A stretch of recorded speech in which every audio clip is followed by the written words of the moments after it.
Raleigh, North Carolina, a city that's growing fast but still holds on to its roots. It's a place where neighborhoods, like Southeast Raleigh, tell stories of resilience and hustle, where dreams are born in the shadows of the projects and grit runs deep. Today, I'm sitting down with a man whose journey proves that where you start does not have to define where you're headed. James Montague Jr. They call him Monty, and he grew up in those streets, cutting hair in his kitchen for 50 cents and dreaming of something that was bigger.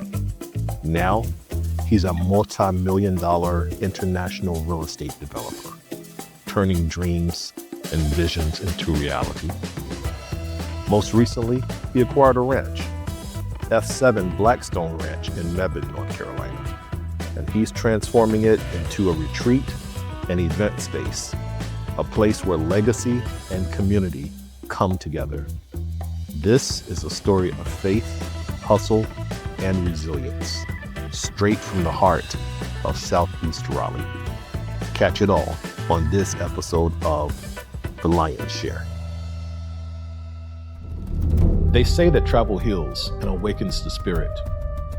On my quests, I find and share stories of ordinary people doing extraordinary things in interesting places.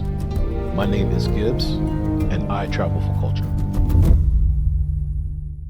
I'm James Monte Montague, President and CEO of F7 International Development. As well as an author, I do general contractor and real estate development in Raleigh, North Carolina. Welcome to The Lion's Share. Man, I was a hard-headed young man. I was bored, so I made up stuff to do, and my neighbors thought I was actually crazy. Rode my dirt bike all times of the morning. I got up at like 5 o'clock in the morning, rode my dirt bike loud all through the neighborhood. Very humble beginnings, was not a lot of money in the neighborhood, period. Tell me about your first job experience. So, I mean, honestly, the reason why I started cutting hair is, number one, my mom said, you're not going to the barbershop anymore, and we talked about that, but what I wanted the money for was to put gas in my dirt bike.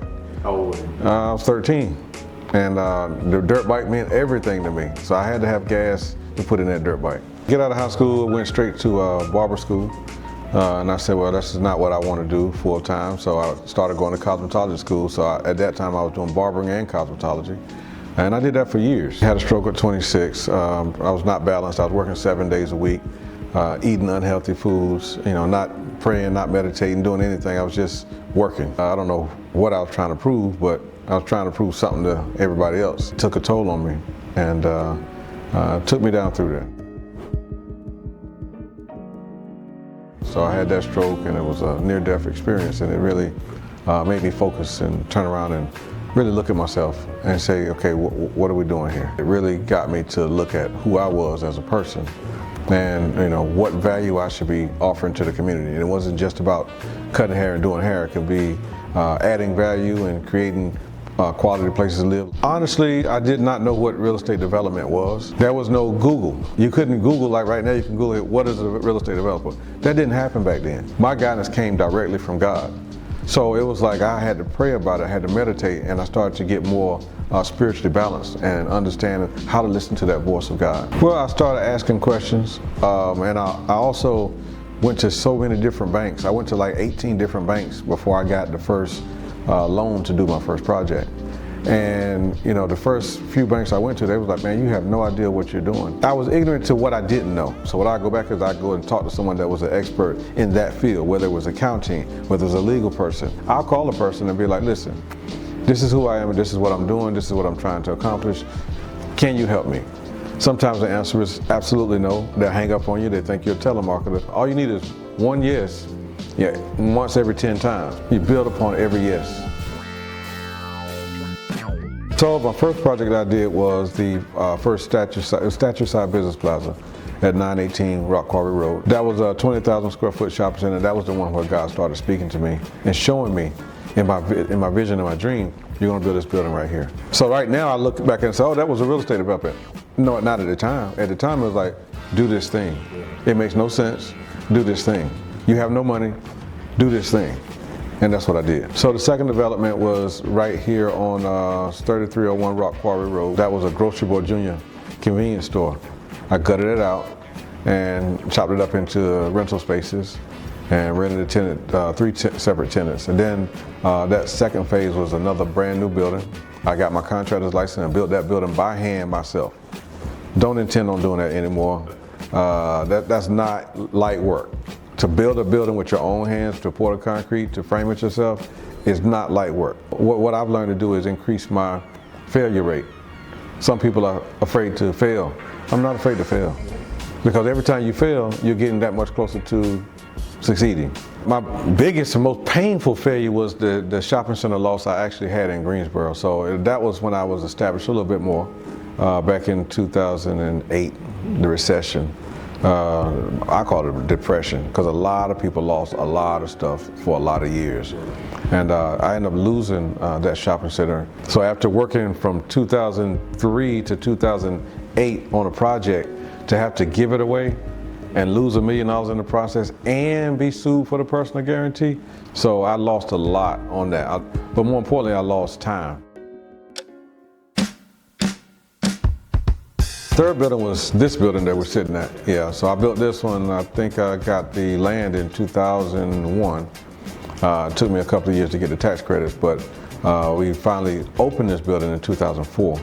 And this is Elders Peak. It's a 48-unit apartment complex, all types of things. This community room here is for like family reunions and movie night, bingo night, things like that. We have a walking path and trail with a gazebo out back. So I mean, it's a nice facility. Laundry here, just everything's here. You know, I'm in the middle of a couple of different projects, and I had prayed to God to show me how to do those projects and do it more efficiently. So I'm praying for instruction on how to handle those projects and how to move forward. And God showed me something totally different. And it was like, gave me a dream, and then the dream just kept coming through, don't say no. I was like, what does this mean? I write it down. I'm looking all through the Bible, like, okay, this gotta mean something. Fell back to sleep, and I said, well, maybe when I wake up, the answer will be there. Wake up to a phone call of a lady telling me, I want you to buy my ranch. Now, keep in mind, I don't want to buy anything. I'm really trying to finish these other projects. And I looked at that paper that I wrote down and says, don't say no. So I was like, oh, that's my instruction for the day. A week later, we were signing the papers to acquire it, and we just started to move forward. And that was one of the best things that happened, because since then, we've partnered with some incredible doctors that want to do equine-assisted mental health and wellness. We're doing weddings out there. We're doing STEM camps out there. We've got a rodeo coming up on August the 9th. Well, it's in Mebane, North Carolina. It's a beautiful 40-acre site, 3 ponds, kind of like flat. I got part of it in the back is rolling hills. We have a cabin. We got like a half a mile of covered portico area where it never gets hot. It's always a breeze. A little shelter that we had. So it's like a quarter of a mile of that. So we can have outdoor events even when it's raining. That's about not just having a farm and a ranch, it's about bringing the family together. Watching people change their lives at your property is just, it means everything to us. Now, watching people be united, watching families come together, and, you know, the father walking the bride down the aisle and, you know, handing off to the new groom, you know, that is amazing to me. So F7 actually stands for Faith in Action, and I changed, the company name at one time was Monte's Holding Company. So when everything was about me, it was Monte's Holding Company. After that experience, I changed everything to F7, and F7 stands for Faith in Action. So it's really giving honor to God in everything that we do, and we don't make a move unless it's something that we feel like would be led by God. Yeah, we have relationships with China. The government, we've actually partnered with them to do a project in Osogbo, Nigeria, which was a children's birthing hospital. That was life-changing for me. We partnered with the Chinese government, the Bill and Melinda Gates Foundation, and the city of Asheville to build a project in Osogbo, Nigeria. Very successful project. As a matter of fact, we got an award from the United Nations for that project. We had to go to DC and get that award. So it's a children's birthing hospital. It was supposedly a hospital before we built it. It had no running water, had no electricity. You had the highest infant mortality rate in Africa in this place because it wasn't suitable for people to give birth, much less be called a hospital. So when we finished with it, we had a nice place with running water and electricity.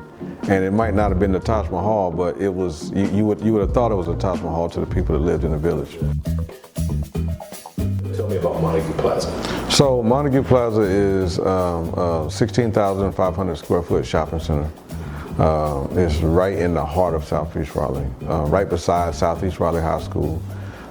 So I initially built that to do a STEM center, a center for excellence for kids to be able to see skills and trades and things like that, because they don't realize, a lot of them don't realize the type of money that you can make in these trades: sheetrock, electrical, HVAC, plumbing, brickwork.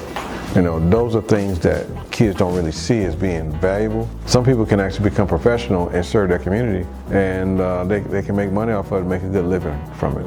So we want to show young people how to do that. Not only that, we want to have, we have a tattoo shop there. We have a African braid store. So we have a bunch of different things that are coming to the space. Right now it's sitting mostly empty, but we're fixing that part. I've had to become really, really good at what I do. You can't fake doing this. Either you're doing it or you're not doing it. Faith is what's brought me through. My belief and my trust in God is guiding me. I couldn't do it without being able to get balanced and centered and focused and just holding on to the hand of God. And with all that I'm doing, I'm not really doing it just to be doing development. I'm doing it trying to show people the way and show them that you can do whatever you said you can do. But you gotta believe it. And if you believe you can't do it, well, you're right. But if you believe that you can do it, you're also right. So it's all about your mindset and what you believe you can do.